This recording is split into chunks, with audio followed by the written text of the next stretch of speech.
ये उन्हें फरवरी 2020 में उन्होंने तय किया, उसका कई राज्यों ने विरोध किया। सितंबर 2020 को उन्होंने वापस किए, सारे राज्यों को निर्देश दिया है कि जितने जिला अस्पताल है उनको सितंबर 2026 तक प्राइवेट को सौंप दें। इसी तारतम्य में मध्य प्रदेश में ये शुरुआत हुई थी और हम लोग मध्य प्रदेश में सरकार ने 12 जिला अस्पताल पिछले साल ये जिला अस्पताल मेडिकल कॉलेज खोलने के नाम पे हैंड ओवर करने की कोशिश किया और उसकी कीमत लगी है 250 करोड़ रुपए। उसका जितना जमीन होगा, जितने स्टाफ होंगे, सब कुछ प्राइवेट को दे दिया जाएगा। टेंडर निकल चुकी थी, 6 महीने की लड़ाई लड़ी। वहाँ के सारे हमारे वरिष्ठ अभी जो डॉक्टर साहब बोल रहे थे, मेडिकल डॉक्टर्स ने भी वहाँ medical teacher association, medical officer association, ASHA union, सब ने लड़ाई लड़ी और अभी रुका, अभी उसको रोका गया। लेकिन वो जो प्रोसेस वहाँ से शुरू हुई है, कर्नाटक में शुरू हो चुका है, पंजाब में शुरू हो चुका है और बिहार में 11 जुलाई को सरकार ने टेंडर निकाल चुकी है कि यहाँ के जो 38 जिले में मेडिकल कॉलेज खोला जाएगा। 15 ऑलरेडी सरकारी मेडिकल कॉलेज को हैं और सारे जिला अस्पताल को टेंडर पे प्राइवेट पीपीपी बोल रहे हैं। तो पीपीपी का मतलब ही है कि हैंडओवर करना, क्योंकि मेदांता जब शुरू हुआ था 2015 में, उस समय ब्लड बैंक को पीपीपी के नाम पे दिया गया और उसके बाद मेदांता को 7 एकड़ जमीन जो दी गई थी, अभी 11 जुलाई अप्रैल में जो मेदांता की जो पूरी बात हुई है उसमें यही निकल गया कि 25% जो प्राइवेट को जो फ्री ट्रीटमेंट दे दी है वो ट्रीटमेंट नहीं दिया।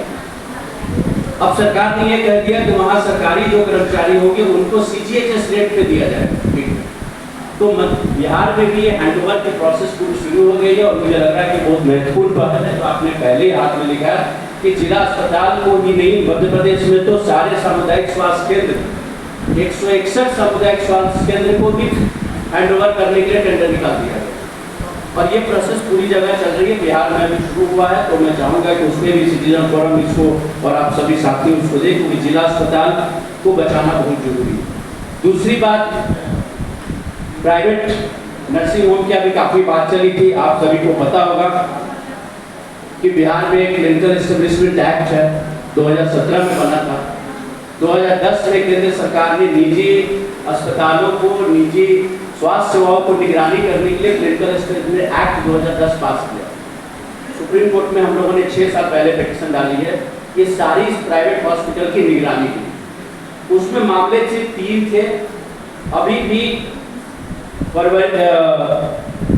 फरवरी 2025 में सरकार ने 40 बेड से कम वाले जितने हॉस्पिटल थे उनको रजिस्ट्रेशन कंपलसरी थी, वो हटा दिया। उनके लिए अब रजिस्ट्रेशन करना कंपलसरी नहीं है। जो कानून आया था उसके अंतर्गत उसका यही रूप है कि सारे अस्पतालों को रजिस्टर्ड करना है। रजिस्टर्ड करने के बाद वहाँ स्टैंडर्ड लागू होगा, जिसको बोला जाता है स्टैंडर्ड ट्रीटमेंट गाइडलाइंस। अभी जो ज्योतिपुंज का जो मैंने देखा और जो मुजफ्फरपुर की भी जो पटना में पीएमसीएच में जो घटना घटी थी, जो मुजफ्फरपुर में ट्रीटमेंट नहीं मिला उस तरीके, तो ट्रीटमेंट तो वहाँ मिलना चाहिए as per the standard treatment guidelines जो मेडिकल काउंसिल ऑफ इंडिया के सर्टिफाइड है। सेंट्रल गवर्नमेंट ने लागू किया, स्टेट लागू नहीं कर रही। दूसरी बात है क्लिनिकल एस्टेब्लिशमेंट एक्ट के अंतर्गत रेट रेगुलेशन। कौन सा रेट लागू होगा? सीजीएचएस का रेट अभी मेदांता में बोल दिया है नीतीश कुमार जी ने कि मेदांता में सीजीएचएस के रेट से सरकारी कर्मचारियों को ट्रीटमेंट इलाज मिलेगा।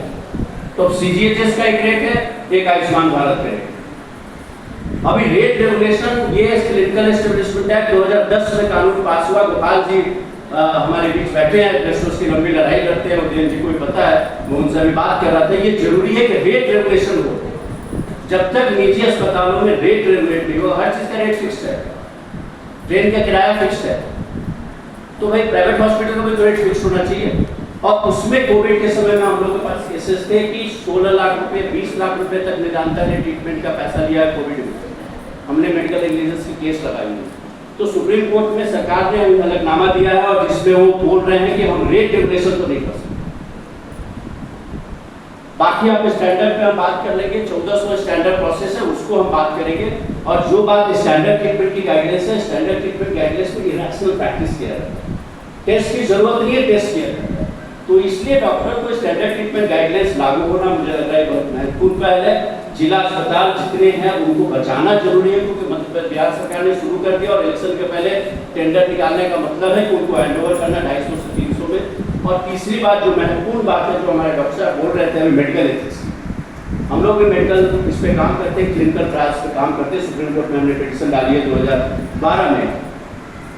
6,500 लोगों की मौत हुई है हॉस्पिटल में, और बिहार में भी चल रहा है। मुजफ्फरपुर में एम्स में कई सारे क्लिनिकल ट्रायल्स चल रहे हैं बिना कंसेंट। जो भी कैंसर पेशेंट है, डायबिटीज पेशेंट, उन पर ट्रायल हो रहा है। 27,000 लोगों पे एडवर्स रिएक्शन हुए। अभी अहमदाबाद में 2 महीना पहले हमने निकाला, जो अभी आपको कोई बोल रहा था गिनी पिग के रूप में, तो गिनी पिग के ऊपर देश में जितने क्लिनिकल ट्रायल है भाई, ये देखिए ये हो रहा है। आपको कोई कैंसर हुआ, डायबिटीज हुआ, आप हॉस्पिटल में गए, आपके पास पैसा नहीं है, डॉक्टर बोलेंगे भैया आइए आपके ऊपर एक रिसर्च करते हैं, अमेरिका से दवाई आएगी और उस पर आपके ट्रायल हो जाएगा। 27,000 लोगों पे एडवर्स रिएक्शन हुई है। अहमदाबाद में 500 लोगों पे ट्रायल हुआ, 20 करोड़ रुपए डॉक्टर्स ने कमाए। 8 डॉक्टर की अभी लाइसेंस अभी उनको सस्पेंड किया सरकार। लॉ बना है क्लिनिकल ट्रायल रूल 2019 में हमने बनाई, और उसके बाद से ये सारा जगह, तो रिसर्च के नाम पे भी आप मेडिकल एथिक्स से, मुझे बहुत खुशी है कि आप जैसे डॉक्टर यहाँ हैं। जेनेरिक मेडिसिन का सबको पता है, मैं उदयन भाई को बता रहा था कि 2017 में जेनेरिक मेडिसिन लिखना कंपल्सरी बोला गया सारे मेडिकल प्रैक्टिस, लेकिन वो लिख नहीं रहा। तो मुझे ये लग रहा है कि सिटीजन फोरम की पहल, मैं तो उदयन जी ने बताया तो मैं आया था यहाँ पे, बहुत अच्छी पहल है। तो सरकारी अस्पतालों को बचाना मुझे लग रहा है बहुत महत्वपूर्ण पहल है, उसको बचाने की भी बात होनी चाहिए, और निजी अस्पतालों के रेट रेगुलेशन और स्टैंडर्ड की बात होना जरूरी है। सारे हॉस्पिटल्स की ये 2 चीज़ की।